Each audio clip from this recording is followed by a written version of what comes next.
এটি লিখেছেন উৎসবে আছি বিষয়ে দেবীপ্রসাদ মণ্ডল, পশ্চিম মেদিনীপুর থেকে। তিনি লিখেছেন উৎসবের অভিজ্ঞাপন। ভারতীয় সভ্যতার ঐতিহ্য উৎসব যাপন। সুপ্রাচীন কাল থেকে এই দেশে উৎসবের যেমন আছে বৈচিত্র্য, তেমন আছে সংস্কৃতির নিবিড় মেলবন্ধন। উৎসবের এই মাস জুড়ে আমরা কেবল শক্তিদায়িনীর আরাধনা করি না, জগন্মাতাকে সামনে রেখে আমরা প্রকৃত অর্থেই জগতের মঙ্গল কামনা করি। এই উৎসব না থাকলে এই বিপুল মানুষের জন্য এত কর্মদিবস পেতাম না।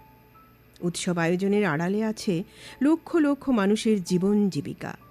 সারা বছর কিছু মানুষ অপেক্ষায় থাকেন এই সময়ের জন্য। ভিন্ন ভিন্ন ব্যবসায়ী তাদের পণ্যের পসরা সাজিয়ে বসে থাকেন উৎসবের জন্য। বাড়তি উপার্জন ছেলেমেয়ের মুখে হাসি ফোটাবে। মা বাবা অপেক্ষায় থাকেন ছেলেমেয়ের আশার। কর্মসূত্রে বিদেশ বিভুঁয়ে পড়ে থাকা ছেলেমেয়েদের ফিরে আসার এটাই তো সময়।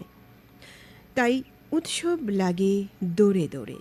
বাদ্যকার, পুরোহিত, মৃৎশিল্পী, কুম্ভকার, প্যান্ডেল, লাইট, মাইক, ফুলওয়ালা থেকে শুরু করে সবার জীবনে উৎসব আসে।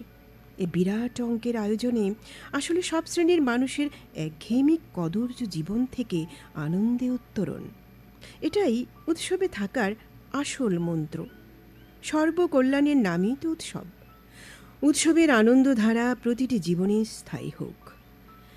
দেবীপ্রসাদ মণ্ডল, গ্রাম ও ডাকঘর কিয়ামাচা, থানা গোয়ালতোড়, জেলা পশ্চিম মেদিনীপুর, সূচক ৭২১২৫৩।